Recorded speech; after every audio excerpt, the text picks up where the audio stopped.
on plain and pleasure, probable argument against eternal bliss in heaven.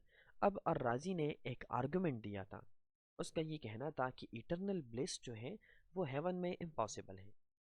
वो कहता है कि both ecstasy and pain are perceptible, कि खुशी और गम वो दोनों परसेप्शन पे डिपेंड करते हैं। Therefore, there is neither pleasure nor pain when someone is in eternal state, is in natural state because the natural state is not tangible. इसलिए अगर अगर इंसान एक नॉर्मल हालत में है तो वहाँ पर ना उसे गम महसूस होगा ना खुशी महसूस होगी, क्योंकि नॉर्मल हालात में इंसान ना खुश होता है ना उदास होता है, ठीक है। और अगर वो कुछ परसीव नहीं कर रहा तो फिर उसे खुशी गम कहा जाएगी। आगे वो कहता है कि if a factor puts a man और animal out of the natural state it produces both ecstasy and pain. फिर वो कहता है कि खुशी या गम वो अपनी नॉर्मल नेचुरल स्टेट से निकलने का नाम है।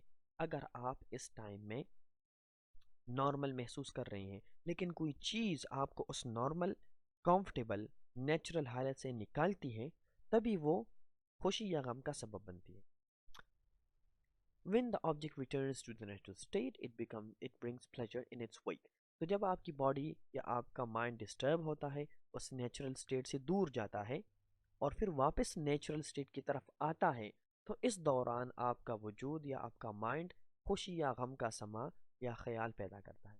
This means that if a person or animal is afflicted with pain after getting out of the natural state, he अच्छा it cannot return to the original natural state. तो कहता है this means that if a person or animal is afflicted with pain, अगर एक इंसान को दर्द महसूस हो after getting out of the natural state, जब वो अपनी नेचुरल स्टेट से निकलता है, it cannot return to the original natural state, तो वो दोबारा अपनी ओरिजिनल स्टेट तक नहीं आ सकता। therefore ecstasy in this case means to enjoy pleasure after suffering pain।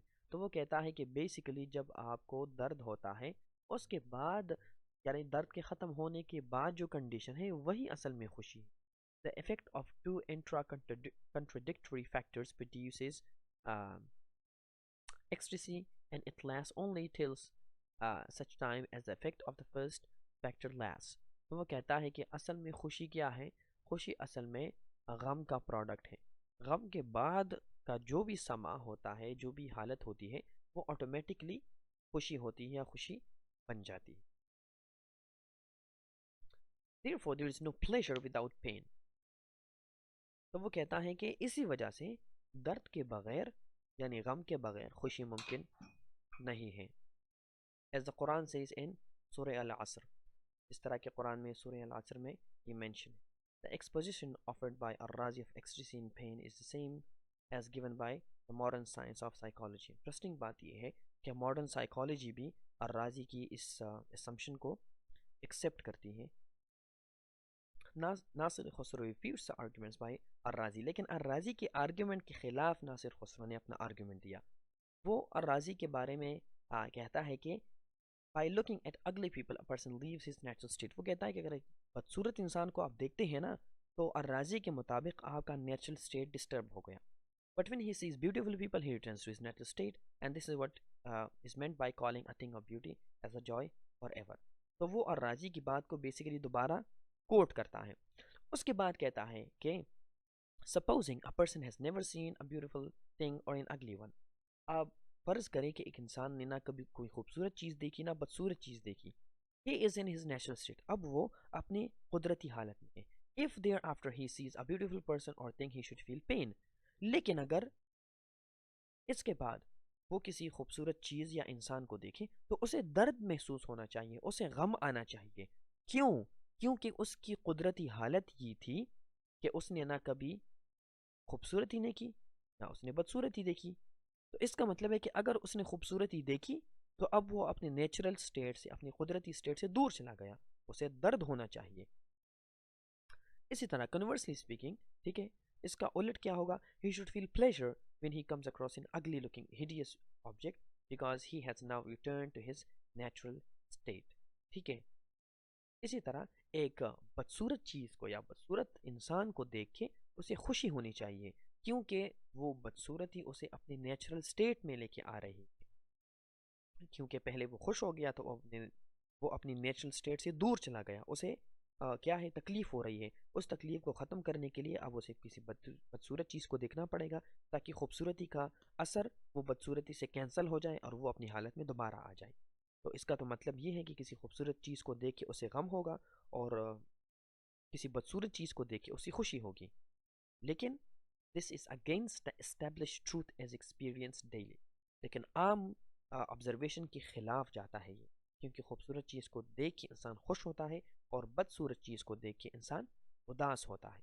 तो अमीर खुसरो ने उनकी आइडिया को completely refute किया। Razi further maintains that a harsh and jarring sound disturbs and pains a person, so when he hears the soft and sweet sound of certain musical instruments, he feels at ease and satisfied. तो और राजी basically कहता है कि daily life में हम इतना शोर शराबा सुनते हैं कि जब हमें कोई खूबसूरत आवाज़ सुनाई देती है तो हमारा दिल सेटिस्फाई हो जाता है। लेकिन नासिर खुसरो कहता है कि in his natural state, a person is not supposed to hear any voice or sound. इंसान को तो अपनी नेचुरल स्टेट में कोई आवाज़ नहीं सुनानी देनी चाहिए। लेकिन यानी इसका मतलब ये है कि इंसान अपनी कुदरती स्टेट में ना अच्छी आवाज़ सुनता है ना बुरी आवाज़ सुनता है। कुदरती स्टेट में तो ना अच्छाई होती ना बुराई, वो तो इंसान न्यूट्रल होता है। Later, if one hears the sweet and charming sound of a guitar or violin, तो अगर बाद में उसने कोई खूबसूरत आवाज़ सुन ली तो उसे दर्द महसूस होना चाहिए क्योंकि अब उसका नेचुरल स्टेट डिस्टर्ब हो गया। It is however strange that instead he enjoys the instrumental music. लेकिन अजीब बात है कि खूबसूरत म्यूज़िक सुनने के बाद वो खुश महसूस करता है। तो बेसिकली उसने अर्राजी की थ्योरी को completely रिफ्यूट किया। Ar-Razi regards pleasure as something non-perceptible or the absence of pain, while Nasir Khosrow and other thinkers maintain that pleasure exists all alone as something eternal and tangible at the same time. A person does not enjoy looking at a thing of beauty because he has been plagued with looking at ugly and unseemly things, but because the sense of aesthetics is innate with him. Now, if you have any question, you can feel free to ask me, inshallah.